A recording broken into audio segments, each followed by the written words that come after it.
Generation మారి సరికొత్త ట్విస్ట్తో మన ముందుకు వస్తున్న బ్రహ్మముడి సీరియల్ గురించి మన ప్రేక్షకులు ఉత్కంఠగా ఎదురు చూస్తున్నారు. మరి ఊహించని ట్విస్ట్ అయితే జరిగిపోతుంది.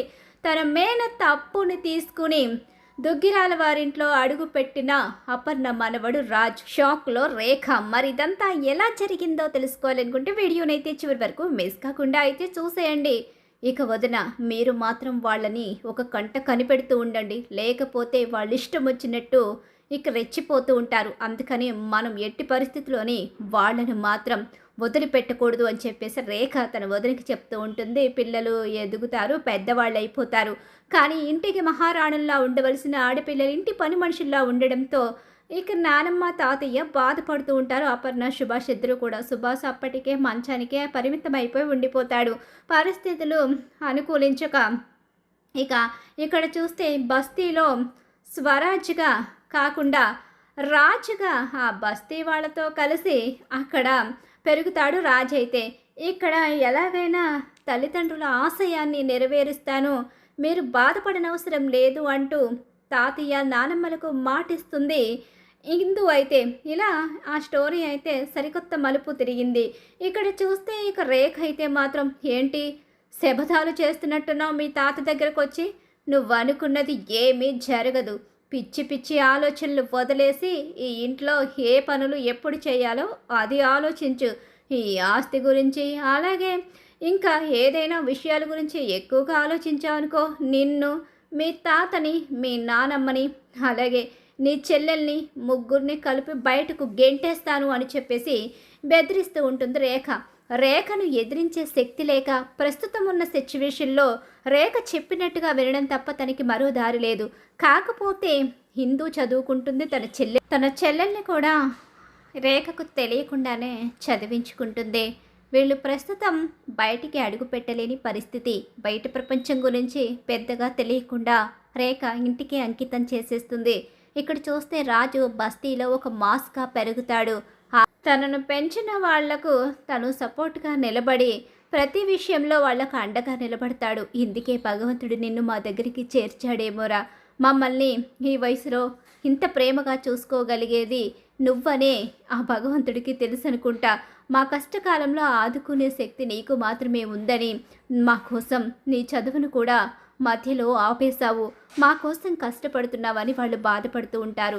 నా కోసం మీరు ఎంతో చేశారు, అలాంటప్పుడు మీకోసం నేను ఈ మాత్రం చేయలేనా?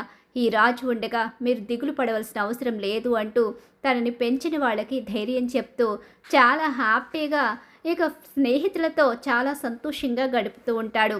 ఇక్కడ మరో సిచ్యువేషన్ ఏంటి అంటే, ఇక ఎప్పుడైతే రాజు పెద్దవాడవుతాడో అదే సమయంలో తనకి తన మేనత్త అప్పు కూడా కనిపిస్తుంది. చనిపోయింది అనుకున్న అప్పు బ్రతికే ఉంటుంది. రాజుకి గతం కూడా గుర్తుకొస్తుంది. తనెవరో, తన ఏ పరిస్థితిలో అక్కడికి వచ్చాడో తెలుసు, కానీ తన వాళ్ళందరూ ఏమయ్యారు, తన వాళ్ళందరూ చనిపోయారు అనుకున్న రాజు ప్రస్తుతం తన వాళ్ళ గురించి ఆలోచించడం మానేస్తాడు. తన వాళ్ళు అప్పుడే చనిపోయారని, తనకంటూ ఎవరూ లేని ఒంటరి వాడిని అని చెప్పి రాజు అనుకుంటాడు.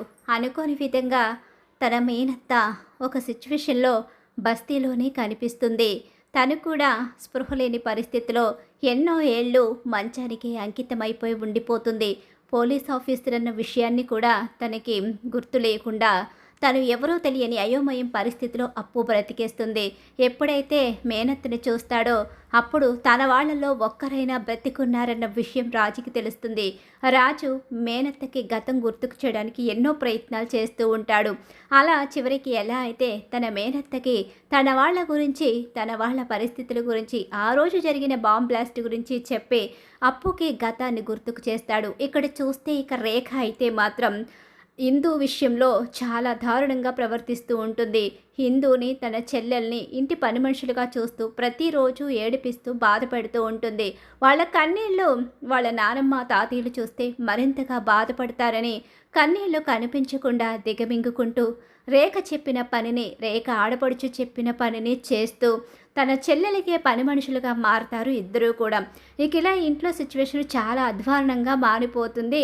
హిందూ ఎదిగినా సరే ఎదిరించే శక్తి లేకపోవడం అనేది ఇక హిందూకి మైనస్గా ఉండిపోతుంది. ఇక్కడ చూస్తే అప్పు ఇక మనం మన ఇంటికి వెళ్ళాలి. అసలు మన ఇల్లు ఎలా ఉంది? ఆ ఇంట్లో ఎవరున్నారు? మన కోసం మనలాగే ఇంకా ఎవరైనా బ్రతికున్నారేమో?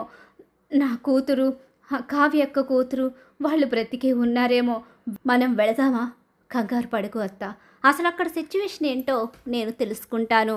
ఇంక ఇప్పుడు నువ్వు నాకు కనిపించావు కాబట్టి అక్కడ ఇంకెవరైనా ఉన్నారనే ధైర్యం నాకొచ్చింది. కాబట్టి అక్కడ సిట్యుయేషన్ తెలుసుకున్న తర్వాత నిన్ను తీసుకుని వెళ్తాను అని చెప్పేసి దొగ్గిరాల వారి ఇంటి గురించి తెలుసుకుంటాడు. అక్కడికి తెలుసుకుని వెళ్ళేసరికి ఆ ఇంట్లో జరుగుతున్న సంఘటనలు, రుద్రాణి కూతురు చేస్తున్న పెత్తనం, అలాగే ఇక ఇందు చెల్లెల గురించి, ఆ ఇంట్లో తన అమ్మమ్మ తాతయ్య పడుతున్న బాధల గురించి తెలుసుకుంటాడు రాజు. ఇవన్నీ తెలుసుకున్న రాజు అయితే తన మేనత్త అప్పుకి వచ్చి విషయాలన్నీ వివరిస్తాడు. నాకు తెలుసు, ఆ రుద్రాణి చేసే పనుల కారణంగా మన కుటుంబం మనకి ఎవ్వరూ లేకుండా ఈరోజు ఒంటరి వాళ్ళం అయిపోయాం. ఇంకా దాని కూతురు బ్రతికే ఉండి నా పిల్లల మీదే పెత్తనం సాధిస్తూ దుగ్గిరాల వారి వంశాన్ని అలాగే ఆస్తిని లాక్కోవాలని చూస్తుంది. ఇక దాన్ని ఉంచే ప్రసక్తే లేదు. కావ్యక్క బావ జాలిపడతారు, కానీ ఈ అప్పు ఎప్పటికీ జాలిపడదు. కుటుంబాన్నే నాశనం చేసిన అది, దాని తల్లి, అన్నయ్య ముగ్గురు ఇక ఒక్కసారే చనిపోవాలి. కానీ తల్లి అన్నయ్య చనిపోయినా వాళ్ళ పగని పంచుకుని ఇది ఇంకా కూడా మన కుటుంబాన్ని సాధిస్తుందని అర్థమవుతుంది. పదరా రాజ్, ఇక మనం వెళ్ళవలసిన టైం వచ్చింది.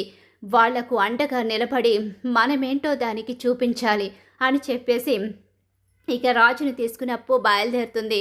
ఖచ్చితంగా అత్త, మనకి ఇంత అన్యాయం చేసి నాకు కన్నవాళ్లను లేకుండా చేసి నీకు మావయ్యని దూరం చేసి పెద్ద మావయ్య, అత్త, మిగిలిన వాళ్ళు ఎవ్వరిని కూడా మనకు కాకుండా చేసిన వాళ్లను మాత్రం క్షమించే ప్రసక్తే లేదు. ఈ రాజు తలుచుకుంటే వాళ్లకు ఎలా ఉంటుందో నేను చూపిస్తాను.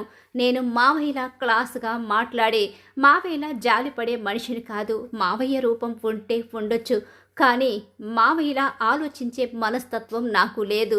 ఏదైనా సరే తప్పు చేస్తే శిక్ష వెంటనే విధిస్తాను.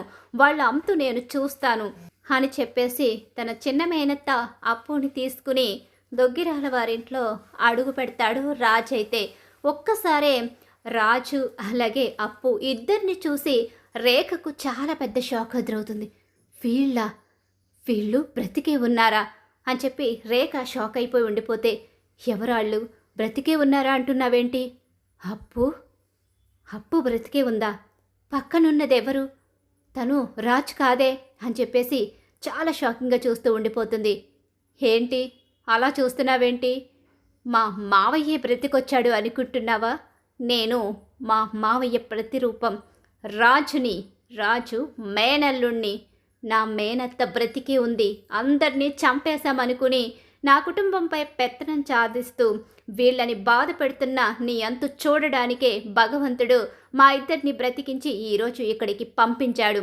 ఇక నుంచి నీ ఆటలు సాగవు. ఏదైనా చెయ్యాలని చూస్తే చంపేస్తాను అంటూ రాజు రేఖకి చాలా పెద్ద షాక్ ఇస్తాడు. ఈ రోజు నుంచి ఈ ఇంట్లో ఏం చెయ్యాలో నేనే చెప్తాను అంటూ ఇక అప్పు రాజు ఇద్దరు ఏకమయ్యి రేఖకైతే ఊహించని షాక్ ఇస్తారు. మనవణ్ణి అప్పుని చూసుకుని సంతోషపడుతుంది అపర్ణ. అయితే మరి ఖచ్చితంగా రాబోయే కథలు ఇలా అయితే జరిగిపోతుంది.